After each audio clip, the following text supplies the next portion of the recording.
All right, so we have been through some of the fundamentals of evaluation practice. And which one did we start with? What was our first one we talked about this morning? Quality, good.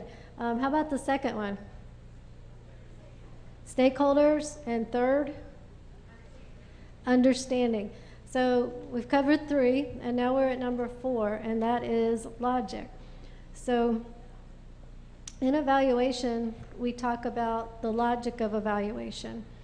And that works a little differently than, as Mike mentioned this morning, we embrace the idea of value and valuing in our work and evaluation. It's actually part of the word, evaluation. So it's something that's important to the work.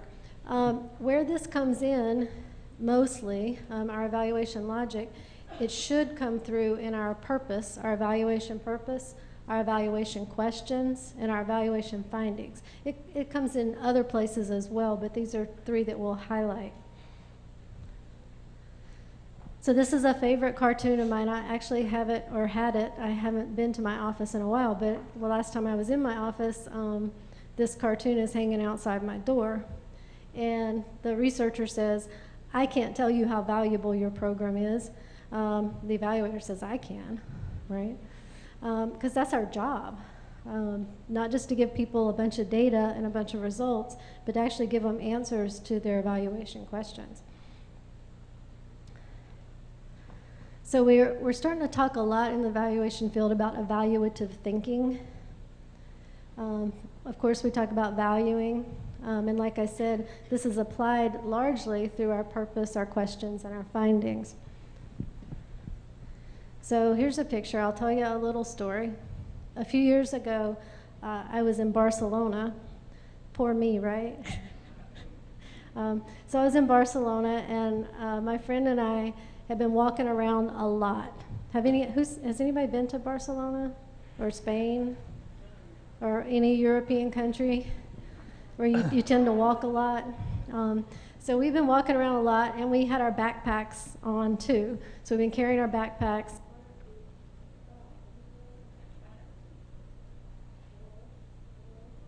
Oh.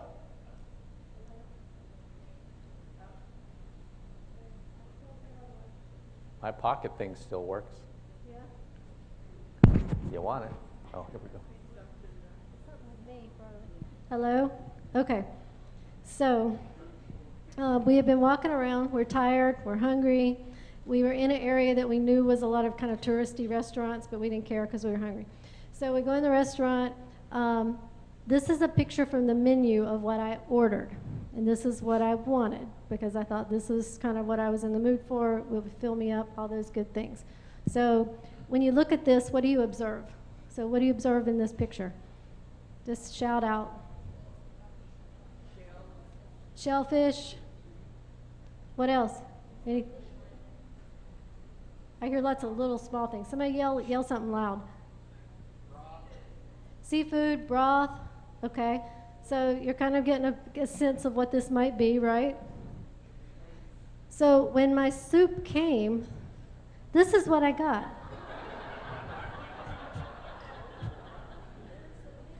So when you look at this one, what do you observe here? I see some scrunched up faces in the audience. That's kind of what I looked like too, right? So in talking about evaluation and the logic of evaluation, we evaluate things all the time, right? Not necessarily formally, but every single day, all day long, we're constantly evaluating. I saw someone in the line over there, and I know who it was, but I'm not going to point to him. But I saw someone, when we were picking up the sandwiches, start to choose one and then choose another one. And I said, that's evaluation. So there was something going on, some criteria that was going on to choose one over the other, right? So in this process, I had, this was what I expected. This is what I wanted. It's what I wanted the outcome to be. But it's not what I got.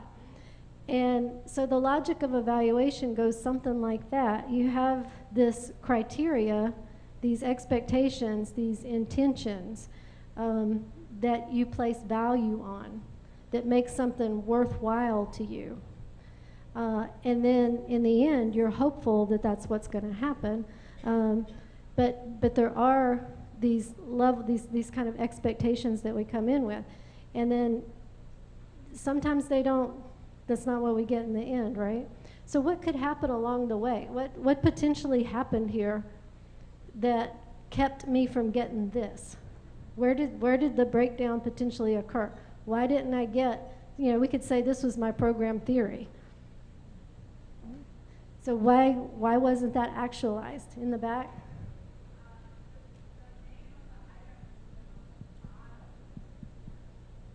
Oh, so maybe I didn't order what I thought I was ordering. Okay, that's a possibility. What's another reason? The chef and the photographer were not on the same page. They had a different program theory in their minds, right? It wasn't articulated or communicated. The waiter simply gave your order to the other table and you got their order. Okay, so there was an issue with delivery. Was that the picture in the menu that you ordered from? Yes. Yes, and so you're saying that you probably wouldn't have ordered that to start with. So no, this is an important point, because when we develop our programs and we look at evaluation and we look at the outcomes, we sometimes assume everybody's going to want the same outcome we do. Who gets to decide what the outcomes are? Whose outcomes are they?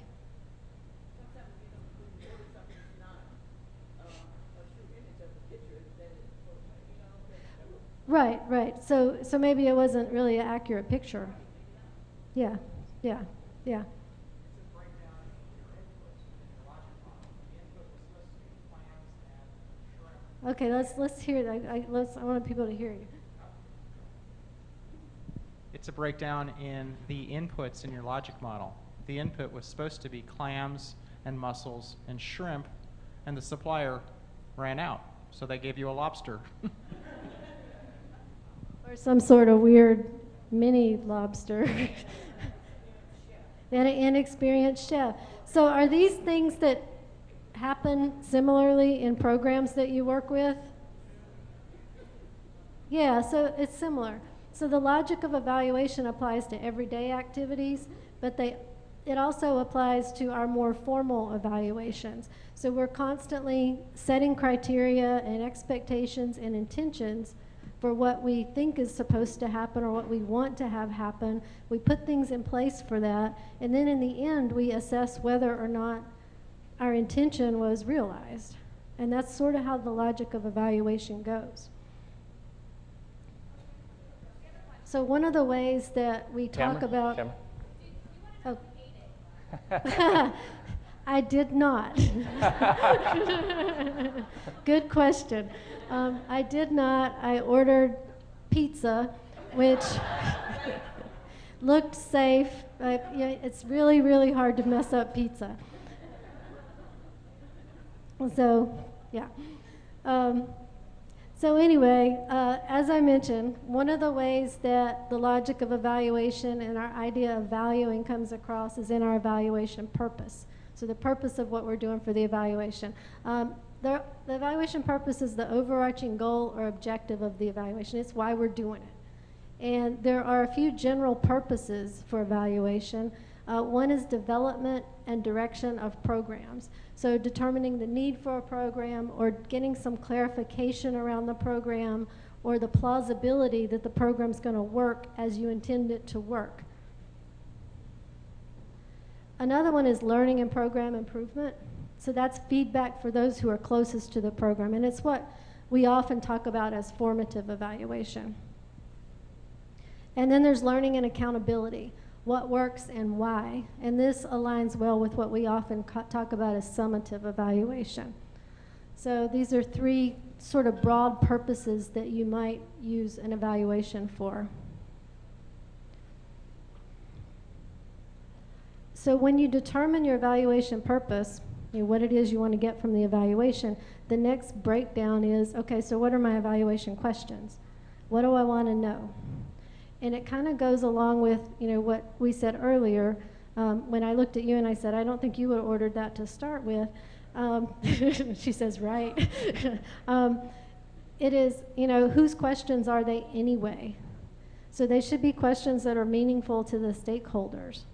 When we talk about our evaluation questions, we're talking about the big picture evaluative questions for the evaluation. We're not talking about questions that go on a survey or an interview protocol. We're talking about larger questions that once you have collected all of your data and you do your analysis and your summary, you answer these questions.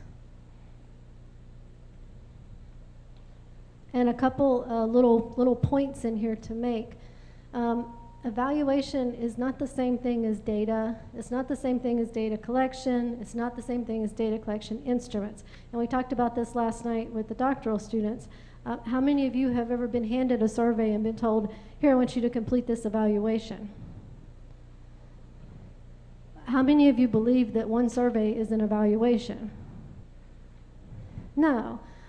So this idea of evaluation being synonymous with data is not an accurate way to go.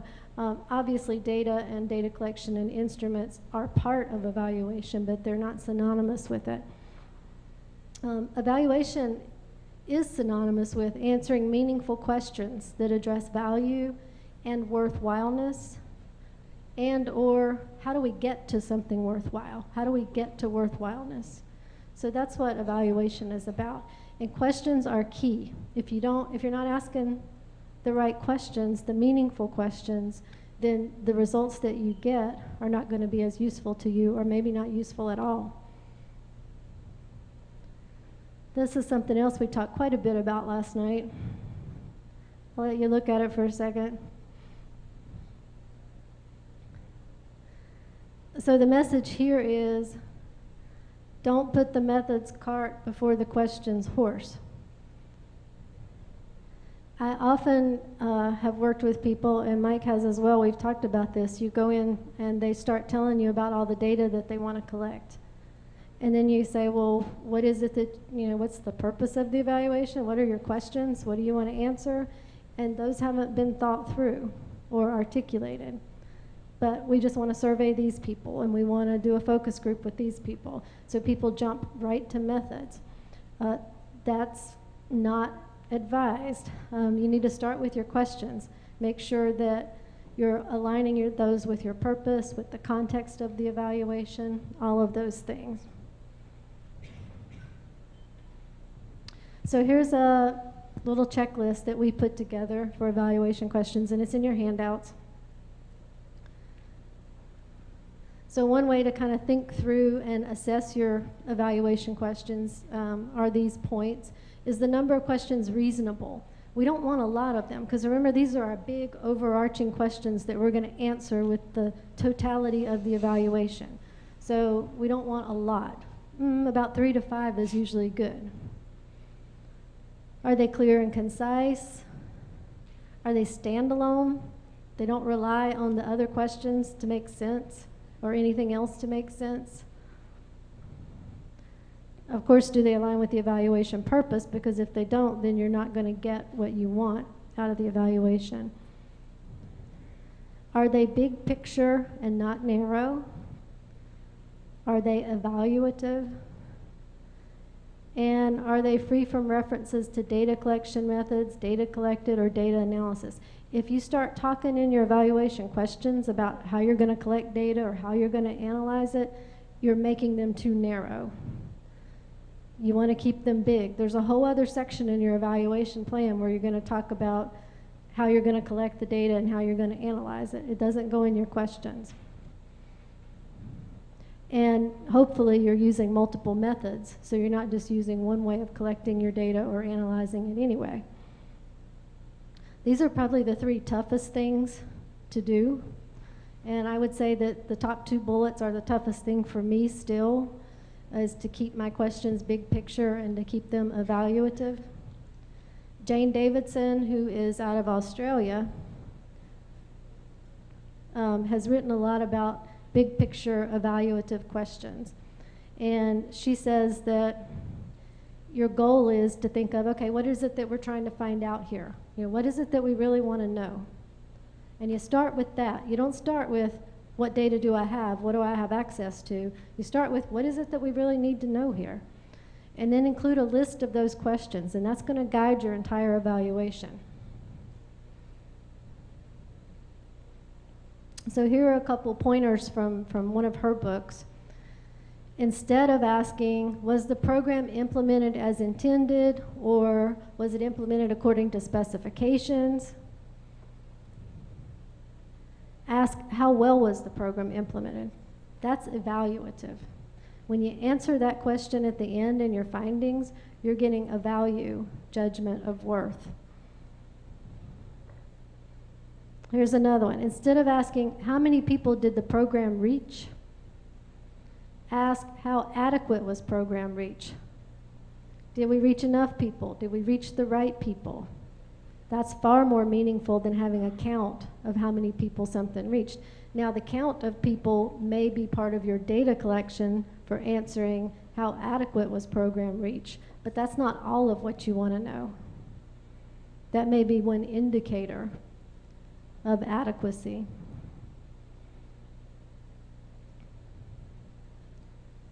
Instead of asking, were program outcomes achieved?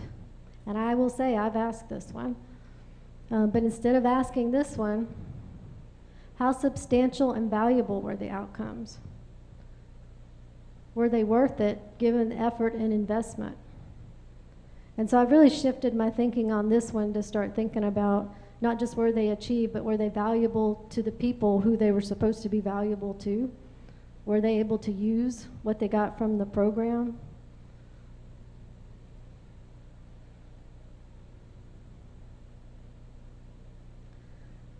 So I wanted to share a little example, and Mike will come back to this one too, and some of the pieces he's talking about. But a few years ago, and I was the director of assessment and evaluation for our College of Education for, I think, 5 years. And during that time, one of the little side projects we did was an evaluation of our educational leadership doctoral program. And just to give you an example of what I was just talking about, this was our evaluation purpose. So the purpose of the evaluation to provide formative information about the effectiveness of the program in facilitating the professional growth of educational leaders for improving schools and institutions of higher education. Results will be used to document strengths, make decisions for program improvement and sustainability. So at the beginning of this, I showed you 3 common general purposes for evaluation. Which of those purposes is this one, do you think, out of that list of 3?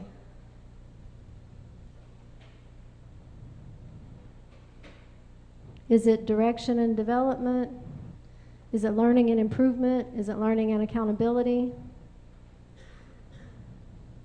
I hear learning and improvement over here, and that's what I would say was our purpose. It was really for us as a program, but also for the College of Education to know how we were doing and what we might need to do to improve. We were at a point where we knew we needed to make some changes because we'd had a lot of change in faculty.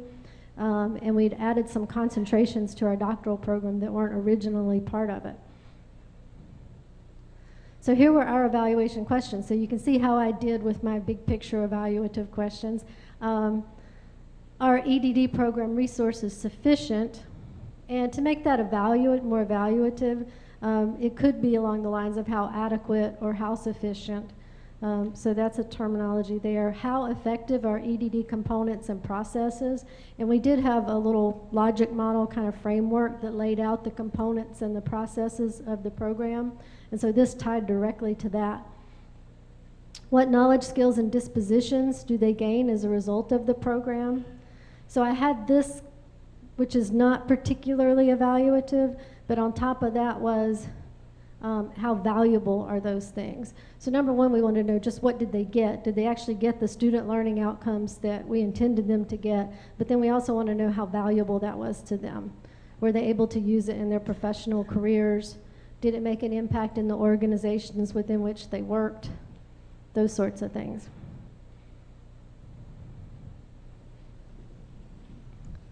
So the summary here, is the idea of the logic of evaluation, that kind of constant thing we do all day, that when we do a more formal evaluation, we just make it more systematic. Evaluation purpose, and we gave you 3 broad purposes for that. And just a show of hands, how many of you have done a lot of kind of the development and direction, needs assessment, clarificative types of evaluation? How about the learning and program improvement, more formative evaluation? How about learning and accountability, more summative? Okay, so kind of a range. And then we talked about evaluation questions, and those being really a key point in your evaluation work that will guide everything that you do after. And I think too, in thinking about the fundamentals, and we've gone through 4 of them now, there are 2 more to go through, I think the fundamentals help us further define what evaluation is and kind of characterize that beyond just basic definitions of evaluation. They help us characterize what evaluation is and perhaps what it isn't. So I will now hand it over to Mike, and he'll cover the next 2 fundamentals. Okay, great. Thank you. Thanks, Tim. See, is it going to go? Yep, great. We had a number of people come by and thank us for being here and recognize how difficult the afternoon session is after you've had lunch. And physiologically, what happens is the blood kind of leaves a little bit from your body and goes to your hepatic portal system to help digest the food. And that right there is the only thing I remember out of my high school biology class. But somehow, given my chosen career, it seems to fit. I'm going to take you through approaches and use, and piggybacking off of Tamara's comment about how this helps us think in greater detail about evaluation. There was a student last night who, and I don't see him here, but he had asked about, I've forgotten the exact things, but we got all these contrasts. Things like, okay, it's qualitative methods or it's quantitative methods. And we set up all these contrasts, and he's hearing different messages. And what I mentioned to him is what we're trying to do with these 6 fundamentals is, A, we recognize that there's these pendulums that swing back and forth, right? I think we all recognize that in various aspects of our lives, in this case, evaluation, but to try to grab hold of that pendulum so it doesn't swing so much, okay?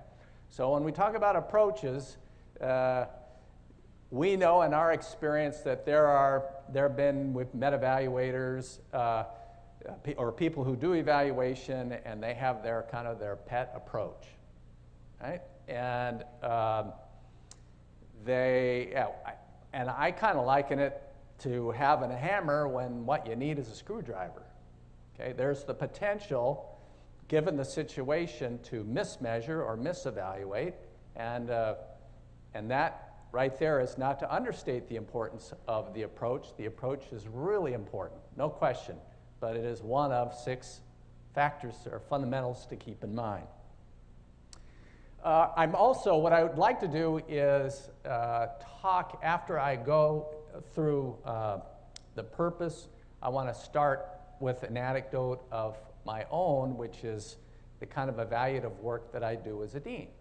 Okay? So that you see, my hunch is some of this will resonate with you.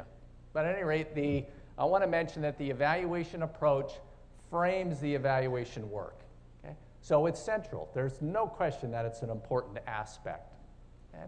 And it pulls together the purpose, the evaluation questions, and the like. All of this has got to align. And I think over time, as professionals, we build experience, we build our intuition, and we rely on those things. We might have frameworks that we have to apply within our own organization, but I still think this is important to keep in mind that all these things need to line up in some logical way.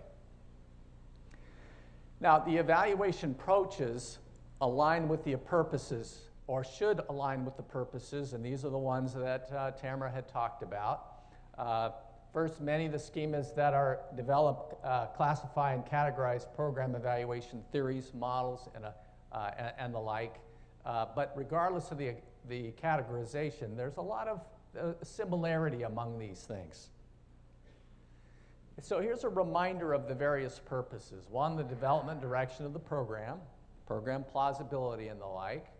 Learning and program improvement, or where formative evaluation would come into play. And learning and accountability. What works, why, impact. Okay? So let's first take development in the direction of the program. So the emphasis here is the need for program clarification of program intent and plausibility. And here are some of the approaches that are available. So I want you to take a look at those, and I want to ask, are these anything that you've seen before? Okay. Approaches, yeah, affirmative nods. Let me see a show of hands about participatory evaluation. Have people seen? Okay, a few, all right. I'm just out of curiosity. Learning and program improvement. So here again, the emphasis is going to be on feedback for those close to the program, particularly program staff. And here's some of the possibilities. There are others out there. Okay. Let me ask, have people heard or dealt with empowerment evaluation? Just out of curiosity, okay. All right, how about process evaluation? Yeah, okay, so these things are out and about. How about some of the more esoteric one? How about Guskey's 5 critical levels?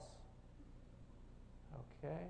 Now that would be in the context of evaluating professional development, particularly in education. So it's a specific kind of thing there. How about success case method? Okay. So at any rate, there's a variety of approaches, and here's a sample of them. And then from learning accountability, we want to know what works and why. Okay? And here's a bunch. Okay? And I know, because people have talked about it, impact evaluation, outcome evaluation. How about appreciative inquiry? Have people heard of that? Yeah, okay, very good. All right. So there's, again, there's a wide variety of them, and they all have strengths and limitations. The trick is to match it. Match it with the purpose and match it with the evaluation questions. Now here's where it would fit in the context of an evaluation design. We start with the purpose. It leads into the questions. In turn, it leads into the approach, and then finally the design. And you can house a design in an evaluation design table, and we've got one here. Okay. And here's 3 plus an et cetera, 3 evaluation questions. First column is a question, the data source, data collection method, and the timeline. So here's some details. The data source would be, who will data be collected from? Okay. And you get into the sampling that's involved with that. Data collection methods. How will the data be collected? And there's a variety of options for you. And the timeline. Who will collect the data and when? Okay. And all of this can fit into a nice metric or nice matrix or table that we had presented here, and gives you a roadmap to get the thing started and completed. Okay. Here's an example from that piggybacks off the example from UNC Wilmington that Tamara was involved with. Here's, again, a reminder of the evaluation purpose. Okay. And here are the questions. Okay. Are resources sufficient? How effective are the EDD components, the knowledge and skills dispositions gained by students, and how valuable all that is? And what was used here is ultimately a model that's called the Kaufman, Keller, and Watkins 5 levels of organizational concern and evaluation. And they took Kirkpatrick's 4 levels and revised it at the first level, and then moved ultimately towards what's the social contribution. So this is a method, or excuse me, this is an approach that could be used for the evaluation of an EDD program. Here's the evaluation table that was used. You can see the detail in here of the questions, the data sources, the methods, and the timeline. Okay? And simply to summarize here, the evaluation approaches, the approaches ought to fall within or align well with the various purposes, the three broad purposes. There's a lot of different purposes, but they pretty much fall into these three categories. And then finally, the evaluation design table. And before I get on to use, let me talk about how this plays out at Washington State University and my role as dean there. First of all, Washington State University is a land-grant university. We got about 30,000 students there. It's a research-oriented university, and yet land-grant institutions all have this mandate for engagement as well. So we have these conflicts that are set up in how we do our work. We have some researchers, faculty on campus who are National Academy of Science members, okay, on one hand. So they bring in an enormous amount of money, and they publish lots of peer-reviewed journal articles. And 40% of our incoming freshmen are first-generation students. Okay? So that's who we are as an institution. So first generation, I mean those people who are first generation into higher ed. Okay? So these aren't people with usually means, okay? Otherwise it'd probably be third generation. Right? So I feel really good about that. That makes me feel like I'm working at the right place when we can make statements like that. Okay? We have all kinds of evaluation that goes on. Okay? First of all, my college, for example, so as dean, I'm responsible for the budget, and across budgets and fund sources, it's probably $15 million. I'm responsible for personnel. We've probably got about 110 people. And I'm responsible for setting priorities, okay, and monitoring the extent to which we are making progress towards those priorities. Okay? And I'm accountable to the provost for that and the president. We have evaluation systems throughout the university to evaluate our undergraduate programs, and another set of systems for the graduate programs. We also have accreditation, which we just successfully went through, and there's all kinds of assessments and evaluations that are involved there. Where I have my greatest challenge is with money that comes in from donors. Okay? So part of my job is to develop relationships with donors and see if I can get them interested in things in the college, and then be willing to donate money for those things. And we have some very generous donors who are, Cougars is our fight name, right? So we're the Washington State University Cougars, and when people are loyal to WSU, we call them Cougars. So we have some loyal Cougars who are donors, generous, and think very highly of the college and the university. And some of them have done extremely well in their lives and are willing to share that and don't need a whole lot of fanfare for it. Okay? So we're very appreciative of that. My greatest challenge is probably, I would say, with the non-discretionary money that comes in. And we probably get $100,000 a year that goes into what's called the Dean's Excellence Fund, and I can spend it pretty much how I wish. Okay? They're leaving it up to me to make that decision. Okay? So we've set up seed grant programs for faculty, and we use those, and all of the money goes to that. So it's a very transparent kind of thing. I don't want to sit in my office and behind the scenes say, oh, you can have 3,000 or you can have 7,000. We have programs set up. We have got processes to review and the like. But donors want to know what they're getting for that. They want to know what the return on investment is. And this isn't that easy to articulate what that is, what the return on investment is. I could point to, X number of peer-reviewed journal articles, or we even got a grant from this seed project. Well, why is that important? Well, it helps the faculty position themselves for greater money or better position within their field. Well, why is that important? And we can keep going through those questions, and I actually like the exercise because it compels me to think about what it is we do and why it matters. We're the institution, and I'm not being critical here, it doesn't help us out a lot in some ways because we have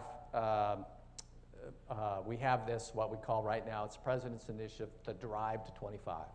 Okay? So that means we want to be the 25th best publicly supported research institution in the United States. And there's a variety of metrics we have. We're at about 49th or 50th out of 150 research institutions. So peer-reviewed journal articles matter a lot. Grant money matters a lot. But that doesn't matter to donors that much.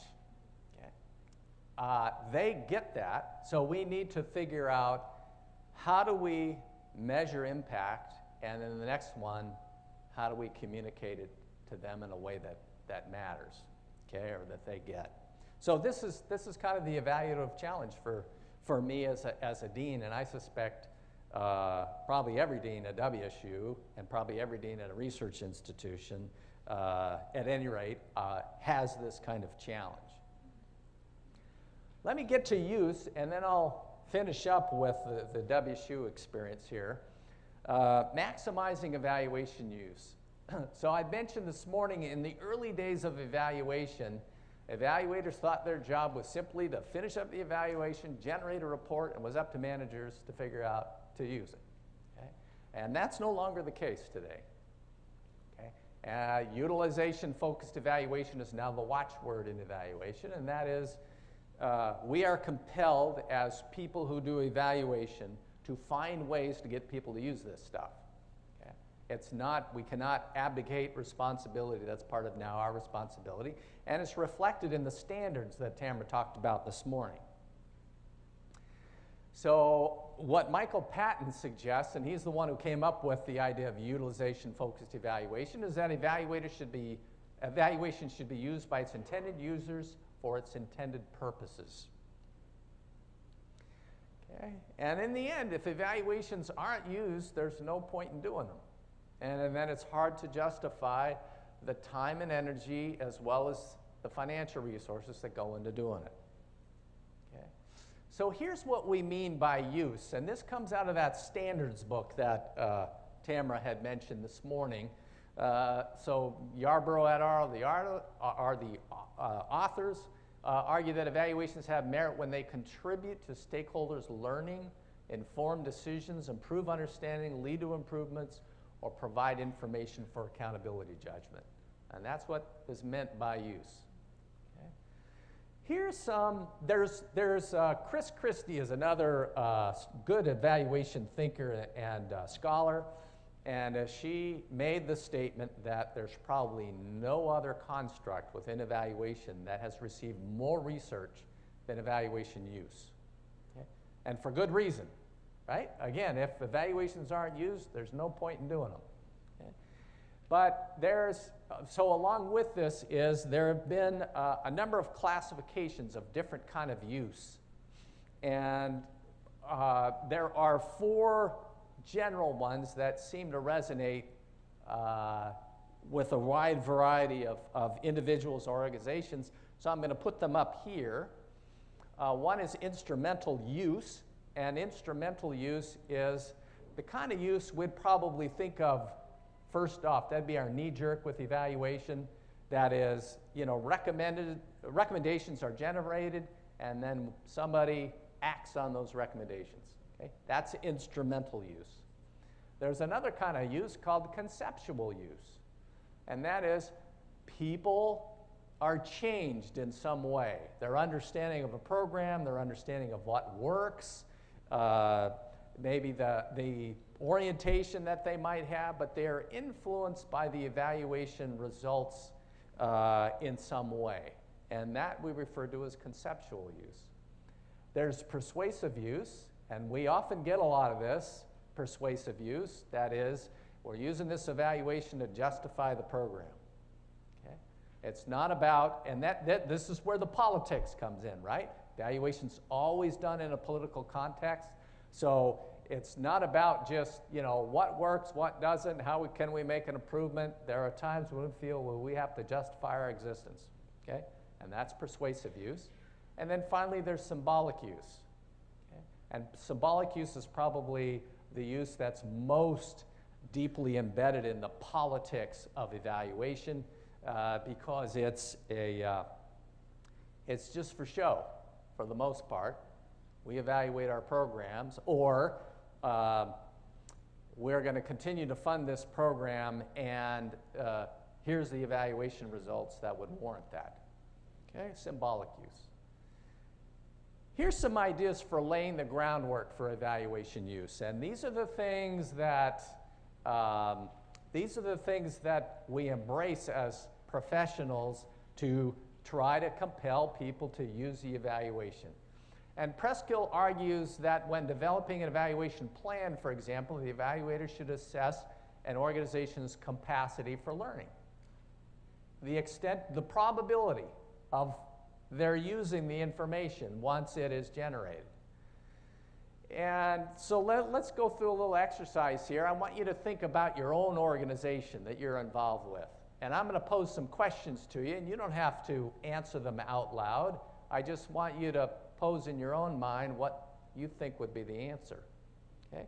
And this gets at capacity for learning. Does your organization evaluate its programs and services? Are there one or more meetings for staff to discuss the evaluation findings? How would you assess your staff's understanding of the role and place of evaluation?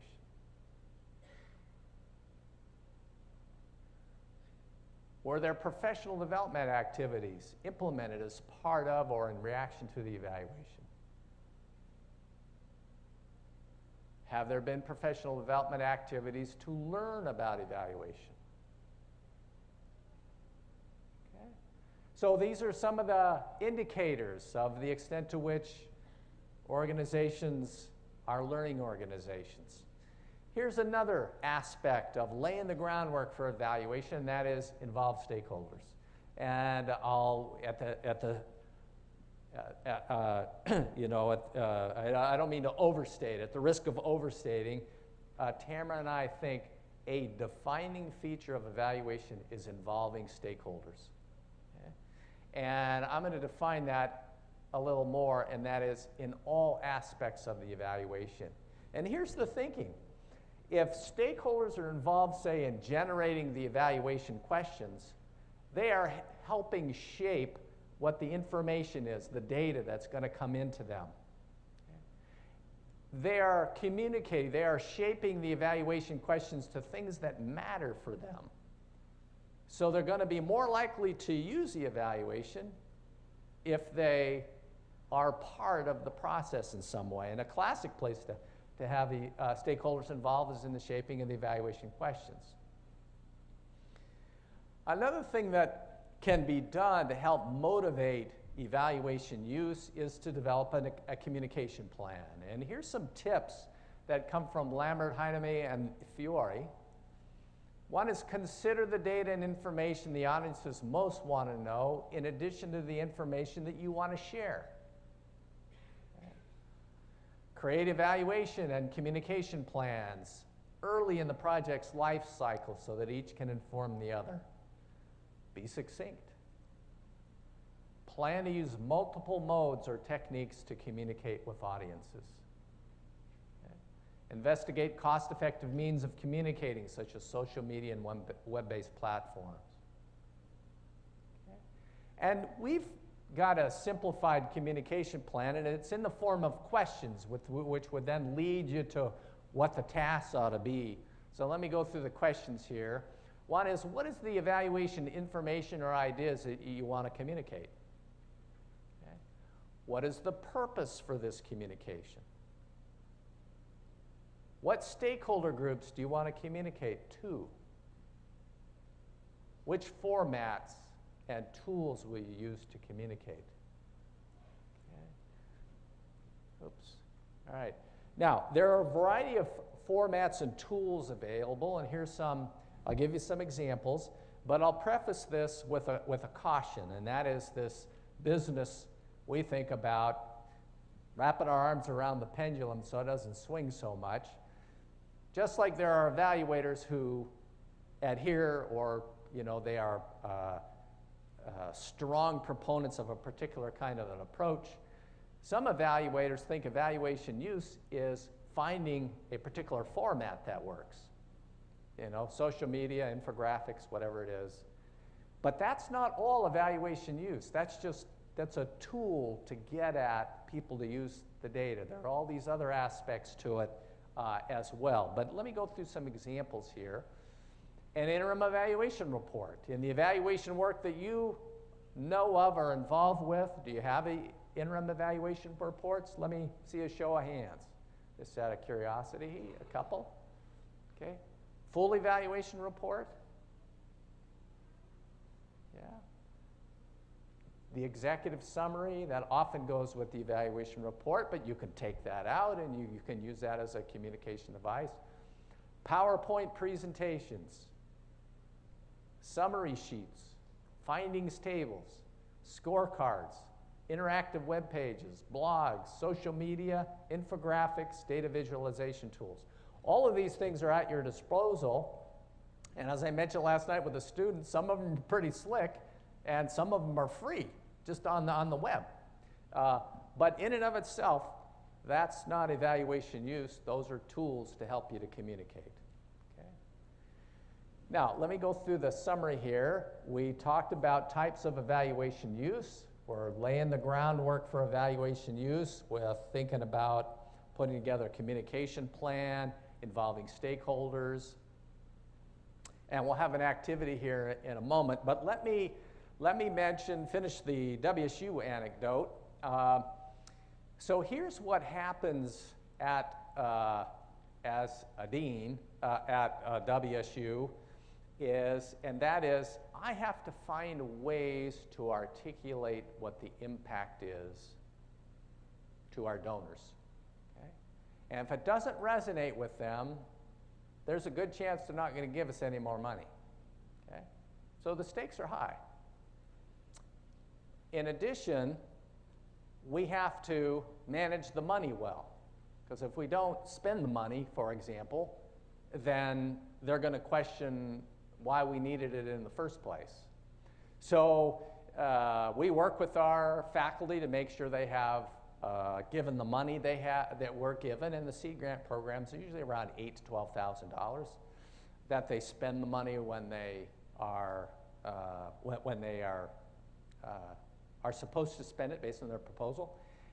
And what we try to do is communicate to our faculty and then to our donors that not only are we grateful for the money, we're going to be good stewards of the money that they give us. Okay? The second part of that, however, is what's the return on investment? What's the impact? There's a variety of ways that I communicate it. It's seldom in a report. And for me, it's at a lunch with a particular donor. I might have a stewardship, we call it a stewardship, a lunch, and so I'm touching base with the donor, and I'm trying to articulate what they're getting for the money that they spent. Okay? Or at my advisory board meeting, which is going to occur next week. And we have several donors there on the advisory board. And I have to find a way in probably 10 minutes to communicate what they got for the money that they spent. Okay? Or it might be at a Board of Regents meeting. Or it's we have this annual event down in Palm Desert, California, called Cougars in the Desert. It comes at a great time for us because it's been snowing for 8-10 weeks, and we go to Palm Desert and it's 86 degrees. But we have some wealthy donors who have the second or even a third home down there, and we have these evening gatherings at houses, and deans are expected to say what's going on in the college and what's our impact been. Okay? So our donors are generous. They don't, for the most part, feel like that they need a whole lot of recognition for the money that they give, but they're activists. They want to know what the return on investment is, and so there's where the challenge is for me.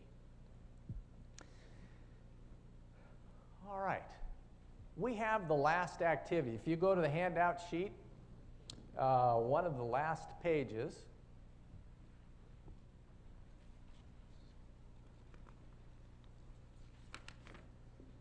okay, the page is entitled Afternoon Application Activity.